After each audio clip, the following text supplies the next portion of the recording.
Hi folks, welcome to episode 27 of I Don't Want to Hold Your Hand, the Beatles Quarantine catalog, where I am attempting to play all 248 Beatles songs in chronological order while we are all stuck inside. And as always, I am on YouTube, I'm on Instagram, I'm on Venmo. If you would like to subscribe, follow, or support the series, as has been the case with my last few videos, all proceeds from this video will be going to the Harlem Arts Alliance in the spirit of the Beatles, particularly John Lennon. Keep protesting, keep making the world a little bit better as best you can, and let's talk about the Beatles. So we spent the last 10, 11 or so episodes all on February 11th, 1963, as the Beatles recorded their debut album in essentially one 13-hour session. It's insane, but finally we're in a new date. We're in a new month, actually. It's now March 1963. So the Beatles album, Please Please Me, came out a couple weeks ago. Huge success, great. But here's the thing. George Martin, the Beatles producer, had this plan to release a new Beatles single every 3 months and a new album every 6 months or so. So 2 albums a year and then however many singles that is. So the Beatles had a lot of material to write. This is unheard of today. Now when you release an album, you got to go on tour for 2 years to promote it. It's a completely different world, but the amount of material the Beatles were being asked to write, while sort of normal at the time, is still just an astronomical amount of material. And for all of that material to be as good as these songs are is proof of their genius. So 5 days before the Beatles are scheduled to be back in the studio to record their next single, the Beatles still don't have that single. So on the bus between 2 stops on their concert tour with Helen Shapiro, they're driving between York and Shrewsbury. And in that trip, they write their next single, a little tune called From Me to You.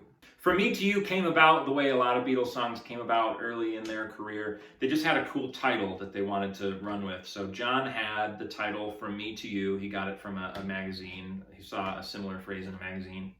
And so he had From Me to You, and he had that's basically what he started with.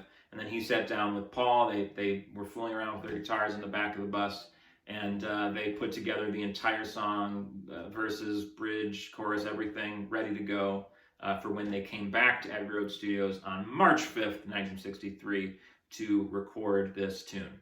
One last thing about the title. The Beatles had a little trick that they were discovering at this point in their career to always put the words me or you in the title. Just keep it super obvious. Their main audience was teenagers, and for a teenager to identify with the song, it's much easier if you just say the words me and you. And so they did Love Me Do, Please Please Me, From Me to You, Ask Me Why, P.S. I Love You. It's a little trick that they'll exploit for a while, and then soon, very soon, they will go into the third person, and it's very exciting. Things to listen for in this song. There's a little bit of a lyric flub in this tune.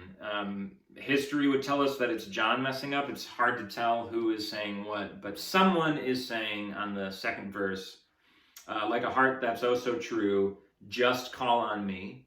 And someone else is singing, so call on me. You gotta assume John is the one saying so, because the word is just in every other verse, so it should be just. But to me, it does sound like Paul's the one saying so. But their mistakes, it seems super small, but the mistakes are some of my favorite parts of Beatles songs. It gives each verse its own features and flavor and whatnot. It's something we don't get anymore. Music is so well produced now that you don't get mistakes in songs, and I miss that. So in my cover, I will recreate that as well. Both John and Paul would later say about From Me to You that the bridge is a big step forward in their songwriting. The rest of the song is pretty much a normal Beatles song, but the chord choices on the bridge are very unique. The bridge begins, surprisingly, in a G minor chord. So we've been hearing a G throughout the song, and then out of nowhere, I got arms that long to hold you and keep you by my side. I got lips that long to kiss you and keep you. And now we're back to a major G chord, which is weird. But then to make matters even more interesting, they do a G augmented chord. And we've talked a bit about augmented chords because they've appeared in the catalog before. But it's just a very odd choice to, instead of just playing and keep you satisfied, if there's it would just, that's all you need to do. It just sits on G, maybe make it a 7, but somebody in the room decided that a G augmented chord needed to be there. Very unique. Other bands aren't really doing that right now, so points to John and Paul. One weird thing about From Me to You, the bridge, the first bridge, it's just John singing. Paul might be doubling his line, but on the second bridge, Paul adds a harmony. I don't know what their reasoning is behind not having harmony on both bridges, which is what they would normally do. It's another random Beatles anomaly. I guess we'll never know why they made that decision. But it gives the song a weird characteristic, something to listen to. I didn't even realize it until I tried to recreate it here and noticed that there's only harmony on the second bridge. So something to listen for, and I will do the same on my cover in a second. Last thing to listen for in this tune are the chords on the outro. The Beatles love using these chords. They will appear so many times in the Beatles catalog, but this is the first time that a Beatles original song has these chords. Those chords are A minor major 7, A minor 7. They appear in Something, they appear in Cry Baby Cry, sort of. They're all over the place in the Beatles catalog. So this is the first time they appear in an original, and that's right at the end of the song with To You, to you, to you. It's an interesting way of ending the song, to have a major 7, a minor major 7 appear.